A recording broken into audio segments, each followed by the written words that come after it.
programme, bonsoir et bienvenue dans ce 19:45. Dans l'actualité de ce mercredi, les pénuries d'eau et l'accès difficile à l'eau potable au cœur de la plénière de ce matin à l'Assemblée nationale. Le ministre de tutelle Serigne Mbaye Thiam devait convaincre les députés préoccupés par ces questions, mais il a annoncé de nouvelles perturbations dans la distribution avec le renouvellement prévu des réseaux vétustes. Évaluation à mi-chemin du programme Reyundaouni. Les résultats déjà enregistrés sont satisfaisants selon le ministère de la Jeunesse et celui de l'Emploi. Les détails à suivre dans ce 19:45. Les meilleurs sportifs sénégalais distingués ce mercredi. L'Association nationale de la presse sportive a dévoilé ses choix pour la saison 2020-2021. Du football avec Edouard Mendy à la lutte avec Doudou Sarr en passant par le beach soccer. Ils ont tous été célébrés pour leur performance.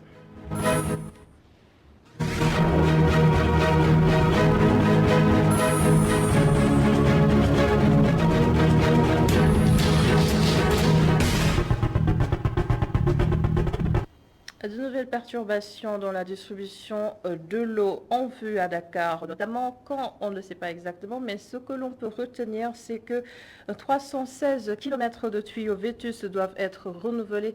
Le ministre de l'eau et de l'assainissement en a fait l'annonce aujourd'hui à l'Assemblée nationale lors du vote de son budget. Et pourtant, Serigne Mbaye Thiam a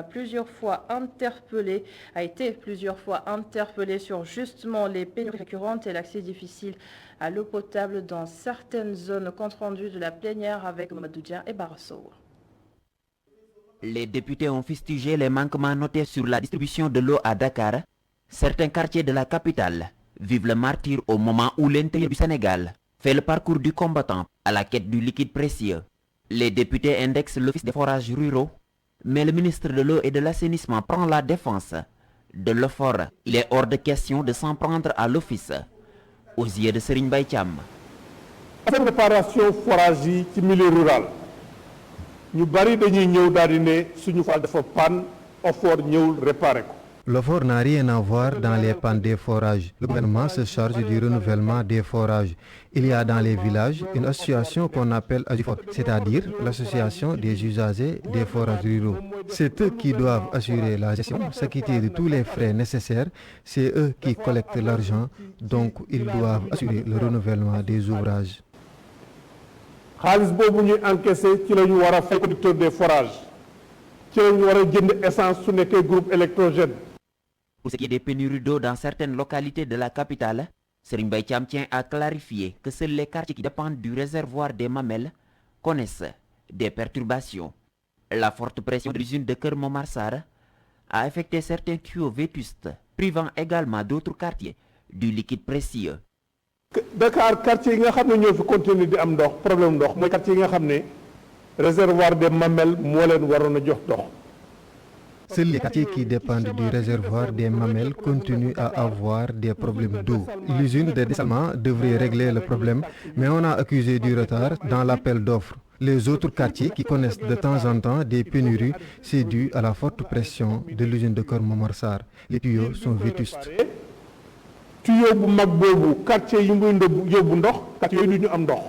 D'ailleurs, des perturbations sont à attendre dans la distribution selon Serigne Mbaye Thiam lors des travaux de renouvellement de 316 km de tuyaux vétustes. La question de la cherté des factures d'eau est antérieure à Sen'Eau, selon le ministre.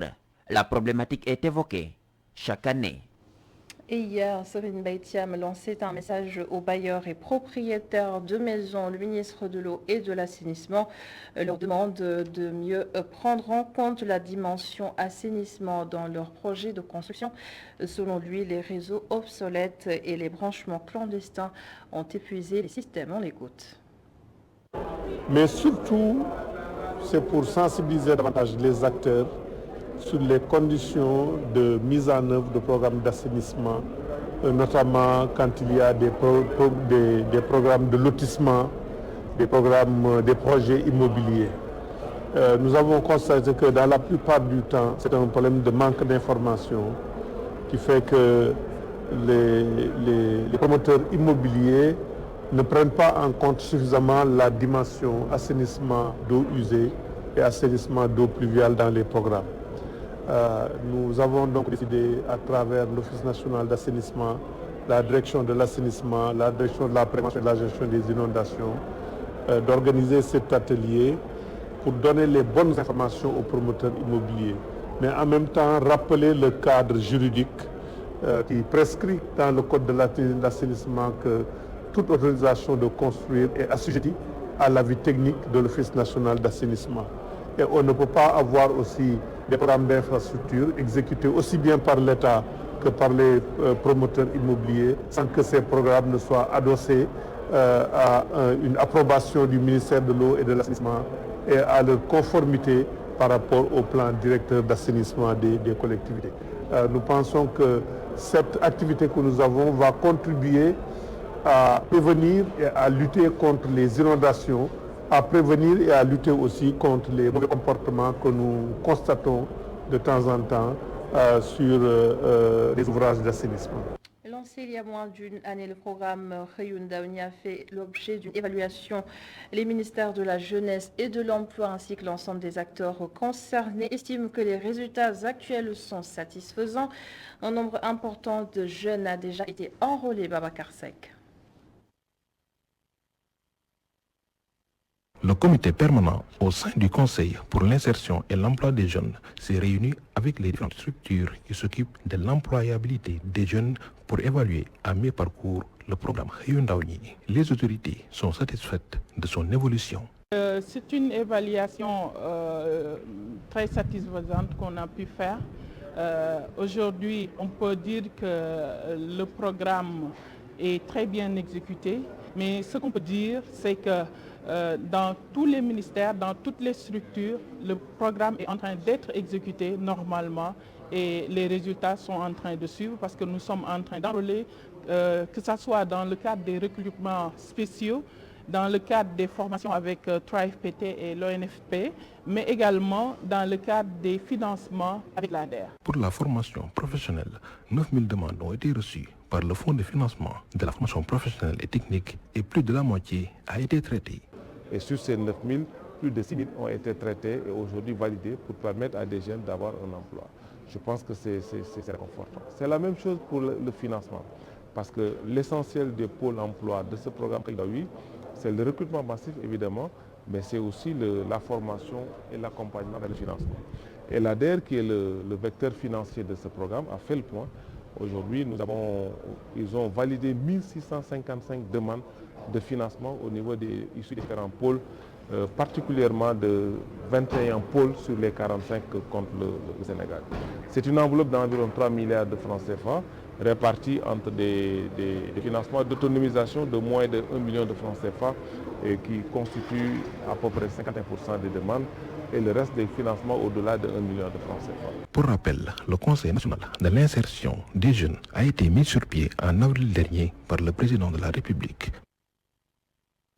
Direction Saint-Louis, l'Université Gaston Berger a abrité une rencontre internationale consacrée au diagnostic de la commande publique sénégalaise. Il s'agissait pour les experts de la RMP, l'autorité de régulation des marchés publics et les universitaires d'évaluer un système en pleine mutation. Le compte-rendu est signé Momar Alignan et Babacar Seck. L'autorité de régulation des marchés publics, l'Université Gaston Berger de Saint-Louis et le réseau des contrats publics basés en France ont organisé un colloque dont l'objet était de réunir des spécialistes pour voir les enjeux de la commande publique et évaluer ses forces et ses faiblesses. Le système n'est jamais parfait. Le Sénégal s'est engagé dans une vaste réforme qui a été amorcée depuis les années 2004-2005, n'est-ce pas? Et une réforme qui est aujourd'hui en train de connaître un tournant décisif avec les innovations apportées par la loi sur les partenariats publics-privés. Donc le système, il est bien installé, les acteurs sont suffisamment formés, les procédures sont déroulées de la manière la plus efficace possible. Maintenant, il se trouve qu'en fonction des enjeux de l'heure et des préoccupations du moment, le système s'adapte et les acteurs sont obligés de réfléchir alors pour adresser les nouveaux enjeux, les nouveaux défis, afin de trouver les solutions les plus optimales. L'évaluation a permis de montrer que la transparence est de mise dans la plupart des marchés publics au Sénégal.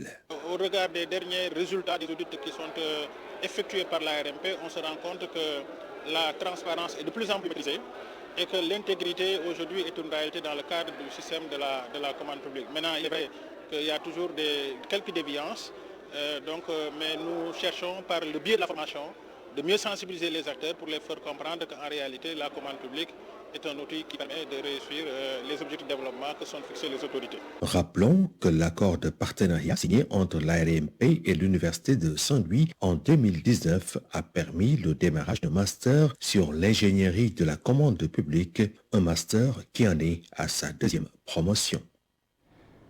Et nous parlons tout à fait autre chose maintenant. C'est parce qu'elles se sentent oubliées dans les politiques de développement qu'elles ont décidé de prendre elles-mêmes en charge leurs propres préoccupations. Il s'agit des populations de Ndiaganyao massivement sorties avec des outils de construction pour réfectionner leur route Montagakan.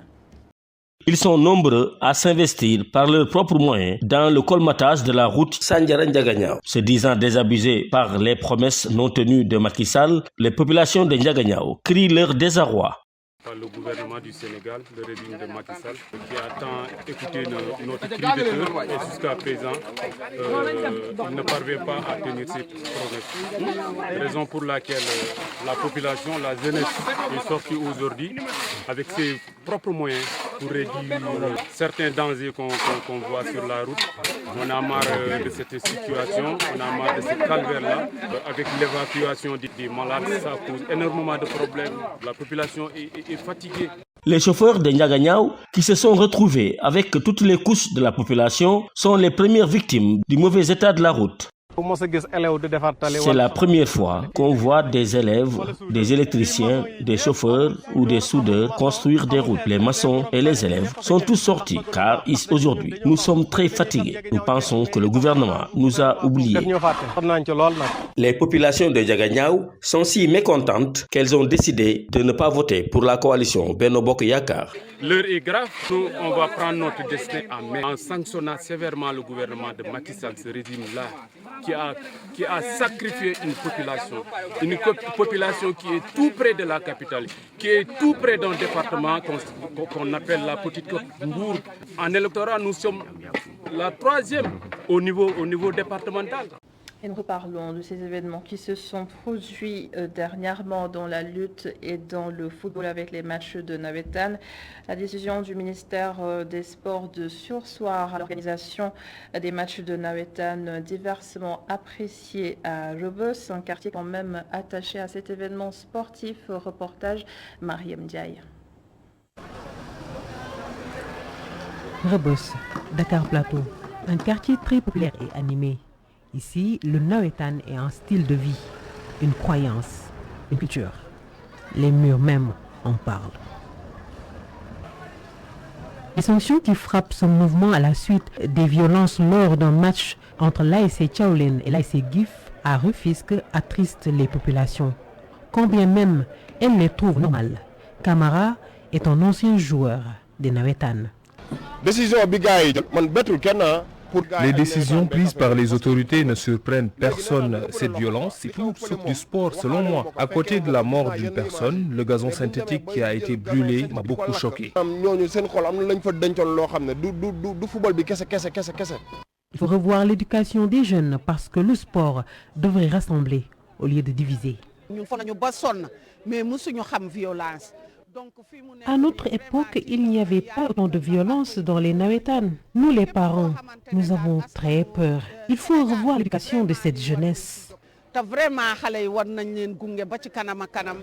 Certains indexent et incriminent le volet mystique qui entoure les rencontres. Encore une fois, tout le problème de violence, ça commence par le mystique.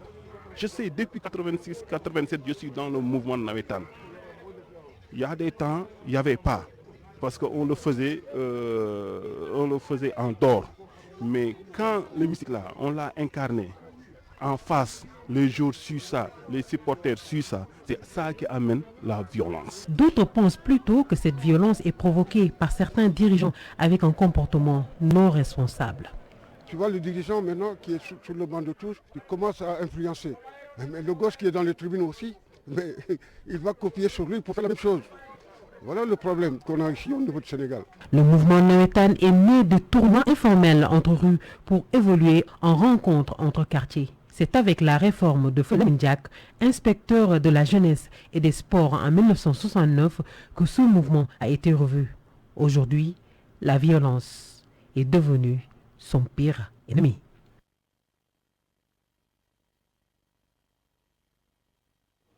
Transition toute faite pour aborder d'autres actualités des sports. L'Association nationale de la presse sportive a dévoilé aujourd'hui la liste des meilleurs sportifs de la saison 2020-2021. Annoncé en titre, Edouard Mendy était le meilleur footballeur sénégalais évoluant à l'étranger. Jean-Louis Barthélémy Diouf de Génération Foot, le lutteur Doudou Sané et l'équipe nationale de beach soccer ont tous été couronnés. Plus de détails avec le président de l'ANPS, Abdoulaye Cham. Il y a eu 40 organes qui ont voté et on a procédé aujourd'hui en direct dans les locaux de la 2STV au dépouillement au niveau donc du trophée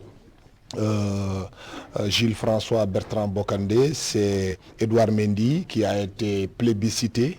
Le trophée Abdourahmane Ndiaye Falang de la lutte sans frappe, il s'agit de Doudou Sané, et il y a aussi le trophée donc de Ibrahim Koulibaly qui récompense le meilleur footballeur Sénégal, donc au niveau du Sénégal. Il s'agit donc de l'attaquant de la génération de football, Jean-Louis Barthélémy Diouf. Et last but not least, donc le meilleur sportif de la saison est revenu à l'équipe nationale de beach soccer. Compte tenu des difficultés que les gens ont rencontrées dans la lutte avec frappe, où il n'y a pas eu beaucoup de combats, ce n'était pas judicieux de vouloir décerner un trophée donc, à cette discipline-là. Mais j'ose espérer que l'année prochaine, ils vont retrouver tout simplement ce trophée et qu'on va procéder comme on a eu l'habitude de le faire. Donc les récompenses auront lieu au mois de fin mars en tout cas, et nous allons en profiter pour célébrer les 50 ans de l'ANPS. Nous aurons dû le faire en 2020 parce que l'ANPS a été portée sur les fonds baptismaux en 1970, donc elle a plus de 50 ans. La distinction d'Edouard Mendy, fortement saluée après avoir été snobé par France Football. Il est donc consacré par les siens. Selon le journaliste spécialisé en sport, Lamine Mendian Diédiou, Edouard Mendy le mérite amplement vu ses performances. Regardez. Je pense que c'est une récompense tout à fait méritée pour un joueur qui est régulier en Ligue 1, qui est assez rare. C'est quelqu'un qui fait partie des meilleurs joueurs de ce championnat ces dernières années. C'est d'ailleurs le premier joueur local à se succéder à lui-même, à être double meilleur footballeur local. C'est un élément clé de Génération Foot. C'est le meilleur buteur en plus d'être le capitaine. À ses débuts, on a vu que c'était un attaquant, mais maintenant il est repositionné dans le cœur du jeu. Je pense que ça montre qu'il a différentes palettes et il est d'un très grand apport dans le collectif de Djiby Fall. C'est tout à fait mérité qu'il soit le meilleur footballeur local. Je pense que ce n'est pas un trophée usurpé, tout au contraire, c'est un trophée tout à fait mérité, même si d'autres joueurs aussi se sont brillamment illustrés. Je pense à Moutar Baldé, le capitaine de Teungueth FC, qui a d'ailleurs été sélectionné en équipe nationale lors de la fenêtre internationale de septembre. Il y a aussi Pape Demba Diop qui a été excellent avec Djambar, mais décerner ce prix à Pape Demba Diop, plutôt à Jean-Louis Barthélémy Diouf est tout à fait mérité. Et voilà, c'est la fin de ce journal. Merci beaucoup de l'avoir suivi. Merci à l'ensemble des équipes en régie. Vous suivez des programmes sur ITV et on se retrouve demain à 19h45.